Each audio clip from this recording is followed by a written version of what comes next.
Sejam muito bem-vindos a mais um episódio do Estudar Direito pelo Mundo, podcast onde a gente fala com pessoas em diferentes países do mundo para saber mais sobre como estudar, como é estudar direito em outros lugares do mundo ou praticá-lo de formas diferentes. E hoje teremos a satisfação de falar com o Dr. José Ricardo dos Santos Luz Júnior, que fez um MBA na China e atualmente é o CEO da Lead China. E a gente gostaria de, primeiramente, agradecê-lo pela sua disposição em gravar conosco no podcast e dizer que é uma grande honra recebê-lo para gravar conosco. Para começarmos, Dr. Ricardo, você poderia compartilhar conosco um pouco sobre como que a sua carreira começou depois do curso de Direito? Claro. Bom, primeiramente, gostaria de agradecer a oportunidade, o gentil convite para que eu pudesse participar desse interessante podcast, né, do Estudar Direito pelo Mundo. É uma honra estar com você aqui hoje, professor Cláudio Claus, porque esse tipo de entrevista ele acaba sempre inspirando, né, especialmente os mais jovens, né, que estão em início de carreira ou aqueles que estão já com uma certa senioridade e queiram aí expandir os seus horizontes, especialmente para a área internacional, né? Atualmente eu sou o co-chairman e o CEO da plataforma de negócios Lead China, que é uma plataforma de negócios que une o empresariado brasileiro e chinês, fomentando negócios e networking. Mas o início da minha carreira, né, foi como advogado na área trabalhista, né? Eu cursei o direito pela Universidade PUC de São Paulo, sou formado em 2003 e comecei minha carreira na área trabalhista. E nesse momento, depois, eu migrei, né, da área trabalhista para a área tributária e depois para a área internacional. E foi na área internacional que eu entrei nesse mundo societário, esse mundo também de negócios, né? É importante dizer que a minha carreira, Klaus, é absolutamente atípica e ela foge de qualquer padrão, né? Até porque é, eu desenvolvi essa área trabalhando como advogado em escritório de advocacia e indo para a China, né? Eu me mudei para a China em 2007. Eu acabei aí tendo assumido essa área mais institucional, né? Seria quase uma paradiplomacia privada, né? No papel de ter uma inter-relação, né? Um relacionamento com autoridades e empresários brasileiros e chineses. Eu sou membro hoje da Comissão Nacional das Relações Brasil-China, da Ordem dos Advogados do Brasil. Eu sou coordenadora adjunto da Coordenação Brasil-China dentro da Comissão Especial de Relações Internacionais da OAB de São Paulo e também membro da coordenação das relações de direito e relações internacionais da OAB de Santos, né? Eu faço esse trabalho institucional também, em paralelo às atividades exercidas com o Lead China. Excelente, que interessante. Fico muito feliz em saber que realmente isso inspira muito, né? Diversas pessoas que às vezes buscam uma outra oportunidade de carreira dentro do direito, e é muito interessante ver pessoas que puderam navegar esse tipo de transação, não tão típica, né? Como você mesmo comentou. Mas para a gente entender então um pouco melhor, e mais uma vez muito bem-vindo ao podcast, eu gostaria de perguntar sobre esse interesse então de trabalhar internacionalmente. Você comentou sobre uma mudança para a China, e talvez esse interesse em trabalhar internacionalmente ele veio desde de alguma época da faculdade. Você teve mentores, teve inspirações próximas. Como que isso aconteceu? Acredito que a primeira imersão que fez essa provocação foi o fato de eu ter ido aprimorar o meu inglês na Austrália, né? Isso foi em 2002, foi no quarto ano da faculdade de Direito, né? Na área de Direito, né? Com 5 anos, né? De graduação. No quarto ano, eu decidi, nas férias, ir para a Austrália para aprimorar meu inglês. E lavando muito prato depois, né, professor Klaus, eu cheguei aí à conclusão que eu queria ter sim essa experiência profissional, mas todos nós sabemos que o direito ele tem uma limitação de atuação, né? Por quê? Porque, diferentemente da arquitetura ou da engenharia, né, você precisa ter uma habilitação, né, no direito, além do direito pátrio, o direito brasileiro, uma habilitação no direito onde você estiver, né? Então, no caso, por exemplo, quando eu mudei para a China, em 2007, caso eu tivesse interesse em atuar em direito chinês, eu teria que prestar uma prova, né, da Ordem dos Advogados da China, né, para me habilitar, né, e eu poder legalmente prestar toda a assessoria necessária para os chineses, né, e para os brasileiros que quisessem aí investir na China. Mas eu não fiz, né, e eu fui convidado pelo próprio escritório, que é muito o outro passo bem atípico, né? Muito difícil você ter escritórios brasileiros no exterior, mas eu trabalhei no escritório de advocacia que tinha uma operação em Pequim, e me tornei o representante-chefe desse escritório de advocacia de 2007 a 2012, por 5 anos. Mas eu sempre atuei em direito pátrio, em direito brasileiro, atendendo os chineses que queriam, que tinham interesse em investir no Brasil, através do investimento estrangeiro direto. Né? E toda a assessoria jurídica, principalmente da demanda de brasileiros lá na China, ela era feita por um parceiro chinês, né? Oficialmente registrado pela Ordem dos Advogados Local. Então, acredito que a primeira questão é a limitação. E segundo, é a oportunidade que acaba sendo reduzida. Né? Porque, diferentemente de outras áreas do direito, o direito internacional, ele, infelizmente, ele, além dele não ser tão comum ou usual aqui no Brasil, são poucos os escritórios no mundo que têm o seu Brazilian Desk, né? Hoje é uma moda, né, quando você vai para o exterior, ter o Departamento Brasil, né, o Brazilian Desk, né, como a gente chama aqui, por exemplo, escritórios de advocacia brasileiros, chamando de Chinese Desk, né, o Korean Desk, o Japan Desk. Então, é uma prática que não é tão comum. Então, essas são algumas das limitações. Mas eu, voltando da Austrália em 2002 para 2003, me surgiu essa vontade de querer atuar no exterior e estudando chinês lá no escritório, por conta própria, né, Klaus? Eu estudava chinês pela manhã, então fazia sempre segunda, quarta e sexta, das 7 às 9 da manhã, eu estudava chinês sem qualquer pretensão ou imaginar que eu teria uma oportunidade por esse escritório em ser um representante lá na China. Acabou que um representante-chefe que estava lá, ele decidiu voltar para o Brasil. E o escritório, sabendo do meu interesse ainda que eu estivesse na área trabalhista, né, uma área totalmente atípica para você exercer a profissão lá na China, eles fizeram um convite, né? Por que você não vai por 6 meses lá? Se a gente gostar, você fica, e se você gostar, também você fica, porque é uma adaptação. A gente está falando do outro lado do mundo, né? São 11 horas de fuso, 17 mil quilômetros de distância. Isso e afora todos os desafios preliminares em questão da adaptação cultural, né? E eu gostei bastante, esses 6 meses se tornaram aí 5 anos, mas eu tive uma necessidade de me readaptar na minha carreira por diversas vezes. Por quê? Porque quando eu saí do Brasil com essa experiência na área trabalhista, e um pouco da área tributária, eu fui, na qualidade de representante-chefe desse escritório de advocacia brasileiro em Pequim, eu tinha que ter, obrigatoriamente, um mínimo de visão para atender os clientes estrangeiros, né?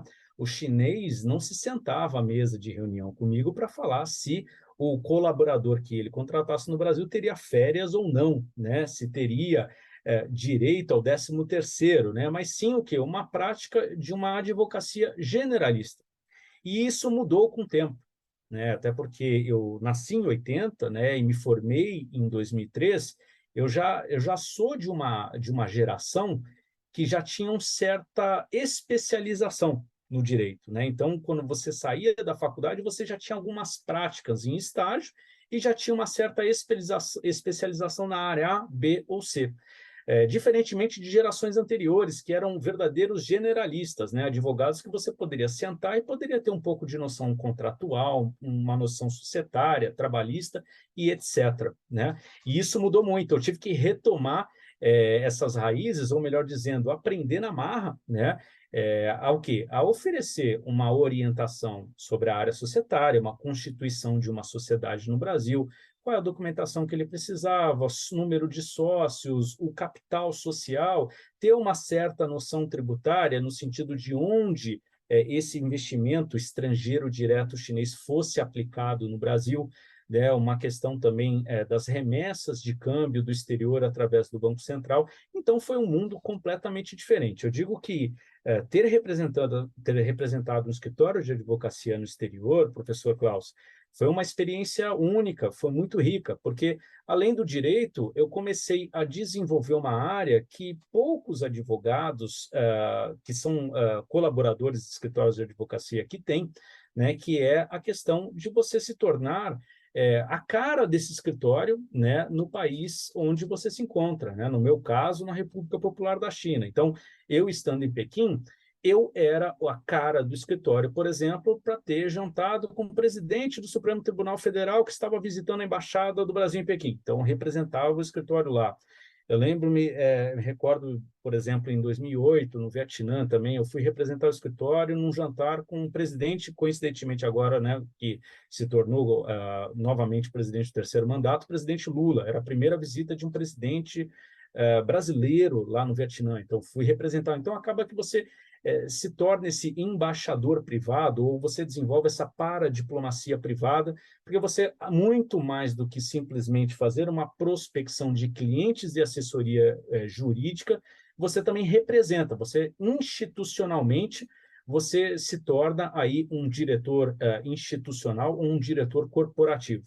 Então, foi uma outra experiência extremamente rica durante aí o exercício da nossa profissão, né, do direito, que é uma profissão muito peculiar, uma profissão muito ampla, e eu acredito hoje os jovens têm muito mais elementos e muito mais informações, seja através de internet, por exemplo, hoje, né, com esse podcast, né, trazendo profissionais do mercado que já tiveram essa experiência no exterior, para orientar ou às vezes dar uma dica que possa servir aí como base, como fonte de inspiração para esse jovem ou para esse profissional que já está numa carreira sênior, né, de mudar os ares, né, porque a área internacional, particularmente falando, eu acho uma área incrível, uma área sensacional e é uma área que eu consigo realizar os meus sonhos.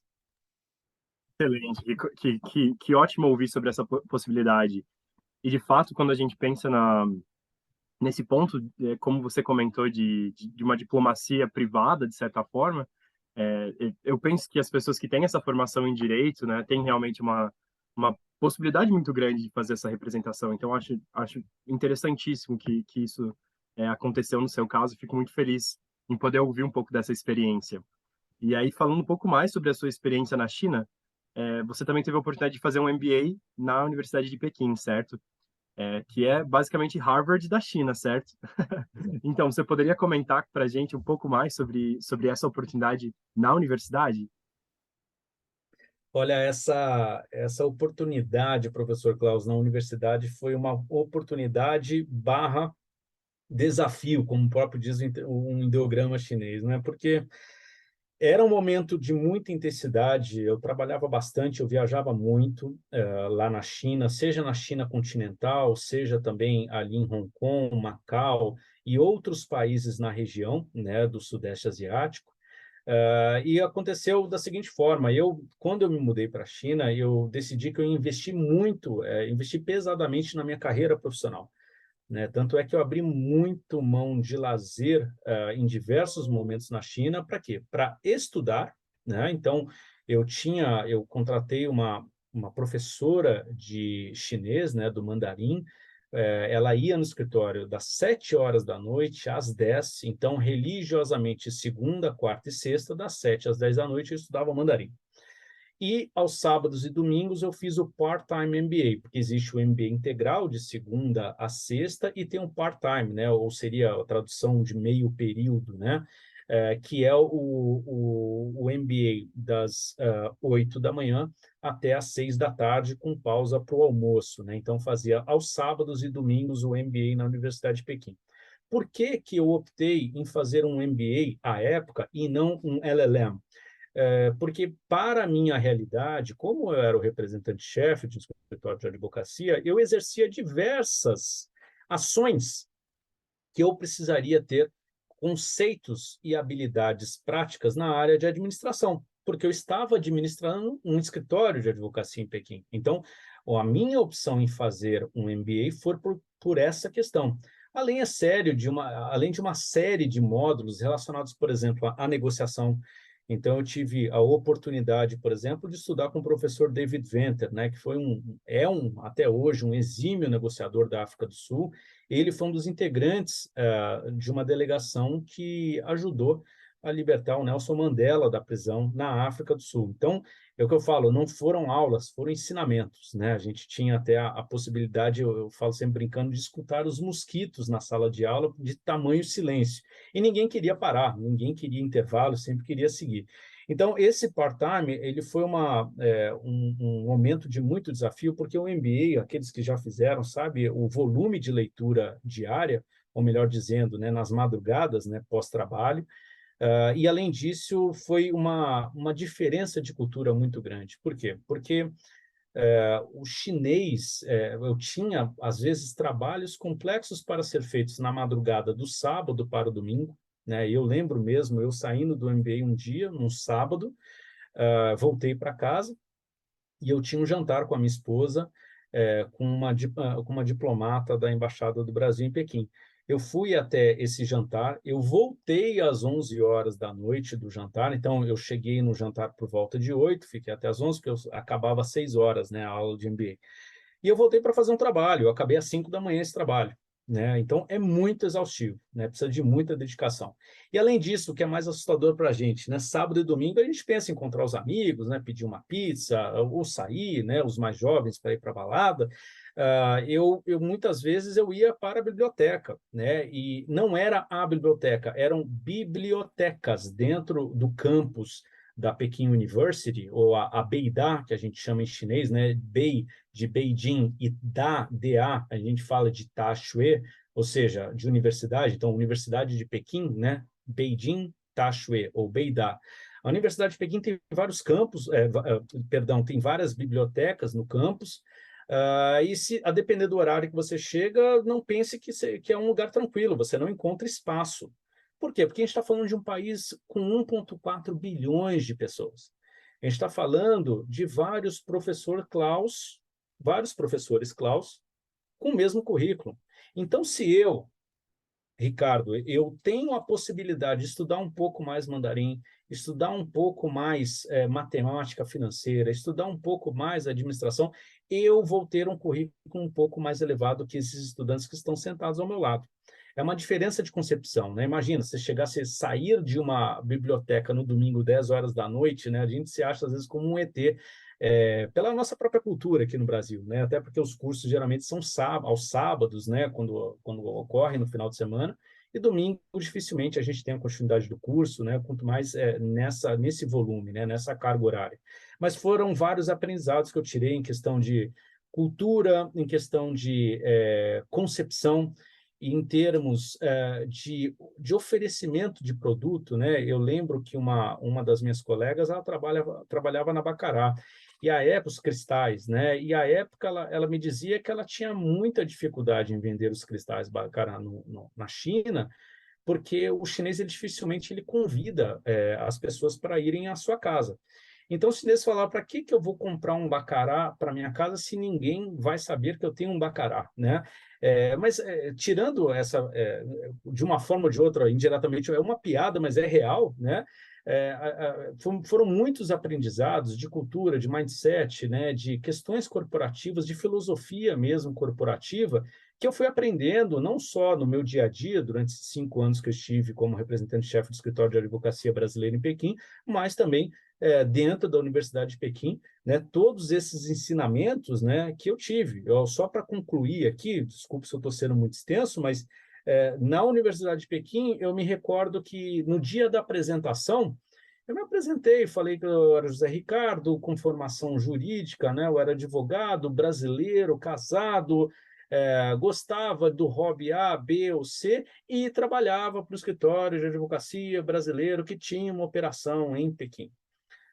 Quando era um chinês, um colega chinês que estava estudando conosco, era literalmente isso. Eu sou o fulano de tal, eu trabalho na empresa X, A empresa X é uma empresa com 30 anos de mercado, com mais de 3.000 funcionários. Então, o próprio RG da pessoa, a identificação, era a própria empresa pela qual ele trabalhava. Isso não foi somente um chinês, né? Todos os meus colegas chineses que estudaram comigo nesse MBA da Universidade de Pequim tinham o mesmo procedimento, né? De se apresentar rapidamente, de uma forma muito sucinta, e em seguida apresentar, né, fazer toda a apresentação dessa empresa. Até porque o guanxi, né, esse relacionamento, é um termo que, para quem não conhece ainda a China, é um termo extremamente relevante. O que é o guanxi? Guanxi é o termo que significa, em português, de uma forma muito resumida, relacionamento. A gente precisa pensar que, se estivéssemos dentro de uma sociedade com 1,4 bilhão de pessoas, nós teríamos que criar a nossa rede de relacionamento e cada um do nosso grupo beneficiar ou trazer benefícios e vantagens a outro colega. Para quê? Para que todos cresçam, porque você crescendo, eu também cresço junto. Então, essa rede de networking que você forma é o seu guanxi. O meu guanxi da Universidade de Pequim eu tenho até hoje. Eu faço diversos negócios com colegas meus da Universidade de Pequim. Você vê, veja só, eu me formei em 2011 na Universidade de Pequim. São 12 anos de estrada, 12 anos continuando tendo contato com os meus colegas que estudaram do mesmo curso na formação em MBA. Então, é uma experiência assim, maravilhosa para aqueles que, independentemente se escolheram um MBA, se escolheram um LLM, ou escolher qualquer curso de especialização, eu sempre encorajo os estudantes a terem essa oportunidade, desde que consigam, é claro, né, se preparar em questão de tempo e de dinheiro, né, que tenha essa oportunidade para estudar no exterior, seja nos Estados Unidos, seja na Europa, seja na China, na África. Um dado que é muito interessante, professor Klaus, dizer, é que os brasileiros eles sempre eram voltados ao MBA e LLM nos Estados Unidos. E eu tenho, por incrível que pareça, eu tenho recebido cada vez mais contato de estudantes que têm interesse em estudar na China, né, por uma experiência um pouco mais diversa, né, de estar num país asiático, né, com uma cultura completamente distinta da nossa. Não é qualquer tipo de crítica que eu estou fazendo aos Estados Unidos, Europa ou África, mas a Ásia, especialmente a China, ela tem despertado esse interesse cada vez mais aos estudantes aqui no Brasil. Lembrando que hoje, pelo volume de informações que são disponibilizadas na internet, seja através da Embaixada da República Popular da China em Brasília, dos consulados gerais da República Popular da China em Recife, no Rio de Janeiro, São Paulo, e os próprios sites de universidades chinesas têm oferecido diversas bolsas para estudantes, sejam brasileiros, sejam estrangeiros de uma forma geral, né? Vide todos os institutos, né, como a Schwarzman, né, que tem essa possibilidade. Eu acho que seria até bom até você sempre fazer esse tipo de divulgação, porque uma oportunidade única em que o aluno ele precisa apenas ter força de vontade, se preparar, é claro, muito bem, porque as entrevistas são entrevistas muito difíceis, né? Mas que consigam, depois de se formar nesses cursos, ter aí uma boa qualificação para voltar para o mercado. E esse foi meu objetivo. Meu objetivo inicialmente no MBA, mais do que o guanxi que eu criei, foi ter aí habilidades que eu, antes de ter entrado, eu não tinha, especialmente na área de administração. Então, por isso que eu optei por fazer esse MBA na Universidade de Pequim. Excelente. Muito obrigado por fazer essa descrição em detalhes. Eu fico muito feliz com que você esteja fazendo isso, porque eu penso que isso que é especialmente interessante para quem está ouvindo o podcast, poder ouvir um pouco mais. Obrigado também por fazer essa explicação um pouco mais detalhada da questão do Guanxi. E até a título de curiosidade, e para quem está ouvindo esse episódio, no episódio anterior, eu entrevistei um Schwarzman Scholar, está entrando nesse ano. Então, uma oportunidade super bacana, ele até menciona um pouco mais, fala um pouco mais de detalhes nisso. Já que a gente comentou sobre pessoas indo estudar na China e tudo mais, eu até pensei em perguntar para você se você teria alguma recomendação, então, para jovens advogados ou para estudantes de direito que tenham, então, esse desejo de trabalhar com o direito internacional, ou mesmo ter essa experiência de trabalho ou estudo no exterior, se você teria algumas recomendações para eles.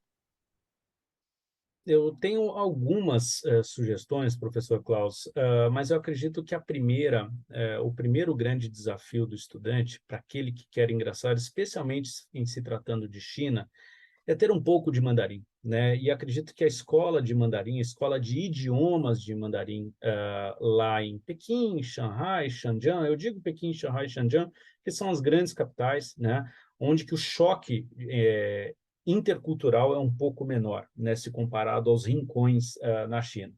Mas eu acredito que esse estudante ele precisa ter um pouco de mandarim para ele começar a entender um pouco melhor o mundo de China, é claro, além dessas escolas, né? Se não tiver oportunidade de primeiro ir para uma escola e depois procurar uma oportunidade, é estudar mais sobre China. A gente tem uma literatura cada vez mais vasta sobre China, seja em questão de cultura, seja em questão de negócios, as próprias plataformas de negócio, como o próprio Lead China, que compartilham conteúdo. É importante que esses alunos comecem a acompanhar esse mundo para ter o convívio, o contato com profissionais brasileiros que já tiveram essa oportunidade. Por quê? Porque conversando com uma pessoa que já tem uma experiência na Universidade de Pequim, ele pode agendar um café, pode agendar um contato. Uma pessoa que já trabalhou num Brazilian Desk, num escritório A, B ou C, ele já pode desenvolver esse contato. Então, existem diversas formas da pessoa cada vez mais se aproximar desse mundo, desse país com o qual ele quer ter uma maior interface, seja, de novo, né, em qualquer país que eu estou mencionando, eu estou apenas exemplificando a China por conta de uma experiência particular específica minha, mas é mostrar isso para que o estudante, ele não precisa, na loucura da noite para o dia, já tentar ingressar numa universidade A, B ou C, mas conversar com pessoas que já passaram por essa oportunidade, seja acadêmica ou oportunidade profissional, né, em conseguir galgar um espaço, né, para trabalhar ou para estudar no país onde você tem interesse. E lembrando também que hoje a maioria desses cursos de MBA e de LLM, eles oferecem o que é chamado em inglês de dual program, né, ou dual certificate, né? Esse duplo certificado ou dupla titulação faz com que você tenha, por exemplo, que é o meu caso, o certificado de ter cursado o MBA na Universidade de Pequim junto com a Leuven-Ghent Management School na Bélgica, né? Então, eu tive formatura na Bélgica e formatura também em Pequim, né? Então, nos Estados Unidos, por exemplo, os LLMs lá na China, você tem diversos LLMs que você ganha certificação do LLM lá na China e também de uma universidade parceira lá nos Estados Unidos. Então, é interessante primeiro fazer o quê? Um planejamento, né? Fazer um planejamento, estudar o país pelo qual, para onde você quer estudar, analisar o escritório de advocacia ou estudar a universidade, né? Analisar a universidade com a qual você deseja estudar, por quê? Porque sempre terão aí scholars, alumni, né? Sempre terão pessoas que já tiveram essa experiência e certamente, né? Uma coisa que eu posso dizer de boca cheia, falando do cidadão brasileiro, o brasileiro ele ajuda muito o outro brasileiro quando ele está no exterior, né? Então, certamente, se o fulano, beltrano, o ciclano vai contactar alguém que já teve essa experiência, essa pessoa, como eu, hoje, parece que eu estou voltando no tempo com esse bate-papo que nós estamos tendo hoje aqui no podcast, porque me faz relembrar de diversas histórias, de diversas boas lembranças, né? E fora também todos os desafios que eu tive durante essa minha experiência lá na China, né? Hoje eu fico uma média de 3 a 4 meses por ano, quer dizer, eu ficava, né? Porque na pandemia eu fiquei 3 anos sem ir à China, mas a China reabriu as fronteiras agora em janeiro de 2023, mas eu viajo numa média de 3 a 5 vezes por ano para a China, então a média que eu fico lá, residindo por lá, de 3 a 4 meses por ano, de 2012 até 2019. Então, é um país assim que eu admiro muito, que eu tenho muita afinidade, e eu recomendo, né, independentemente de ser China, de ser Estados Unidos, de ser Europa, África, América Latina, que o estudante que tem interesse em se internacionalizar, que ele comece dentro de casa através de um bom planejamento, estudo e contato com pessoas que já tiveram essas experiências para ouvir o lado bom e o lado ruim. Perfeito, excelente. Bom, como uma última pergunta, e talvez até pelo adiantar do tempo aqui, eu sei que o senhor também pôde liderar ou participar de uma comissão em relação a uma parceria da Ordem dos Advogados aqui do Brasil com a Ordem dos Advogados do Sudão, ou enfim, a instituição de classe lá. Inclusive, houve um intercâmbio entre advogados brasileiros e do Sudão, certo? Você poderia comentar, resumidamente sobre essa experiência? Eu estou achando, professor Klaus, que você fez um raio-x da minha vida mesmo, viu? É verdade, eu participei de um intercâmbio no Sudão, foi em novembro de 2013. Eu Uhum. estava no leito do hospital, naquele sofazinho, meu filho tinha acabado de nascer, quando eu recebi um e-mail compartilhado pelo sócio fundador desse escritório de advocacia, pelo qual eu trabalhei em Pequim, que Deus o tenha, doutor Mário Sérgio Duarte Garcia, e ele compartilhou com os advogados do escritório se alguém tivesse interesse, poderia participar. Eu lembro que era 2, 3 horas da manhã, eu abri aquele e-mail no celular, já tinha, né? E eu abrindo esse e-mail no celular, eu verifiquei, eu falei, olha, eu acho que eu vou prestar, mas quando eu li, como era de madrugada, estava tudo escuro, eu falei assim, eu vi essa oportunidade e eu tinha entendido que era uma oportunidade de 6 meses. Minha esposa acordou e eu falei, olha, eu quero prestar essa prova da Ordem dos Advogados Nacional para ir para o Sudão. E ela perguntou quantos meses são, quantos anos, né? Eu falei, olha, são 6 meses, né? Depois eu vi que eram 30 dias, mas ela mesma falou, olha, se você acha que é interessante para você, vá. E eu prestei, né, essa prova, e em paralelo a prestar a prova, eu tive que apresentar uma série de documentos, currículo, recomendação, participar de uma entrevista, né? Foram 5 advogados que foram selecionados, ao final foram 2 mulheres, 2 colegas advogadas, mais 2 além de mim, né? Mais 2 colegas homens advogados, então foram 5 pessoas que participaram.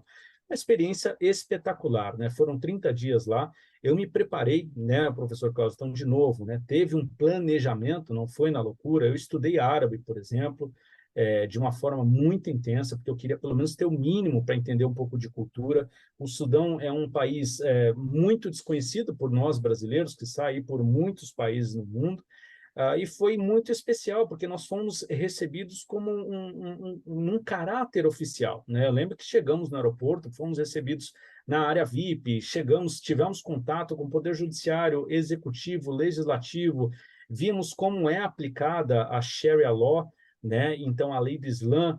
Então, há julgamento para as pessoas que acreditam, né? No Islã, e também julgamento para cristãos, desculpa. Então, foi uma oportunidade de, in loco, verificar todas essas interculturalidades, né, todos esses aspectos muito atípicos de uma atuação que eu não tinha interesse, por óbvio, em atuar no Sudão, mas eu queria entender como o raciocínio e a forma, a filosofia de vida, a forma de trabalho dessas pessoas que lá trabalhavam, né? Até hoje tenho um contato com o pessoal lá que me recebeu muito bem, a Ordem dos Advogados do Sudão, e foi uma experiência única, incrível, singular, né? Até conversar com o governador, uma audiência com o governador do Mar Vermelho, né? Nós tivemos a oportunidade de visitá-lo, né? Numa viagem de aproximadamente 6 horas. Então foi assim, foi sensacional, foi única e nos deu assim literalmente uma imersão profissional ter participado, um grande privilégio de ter participado. Isso foi absolutamente gratuito.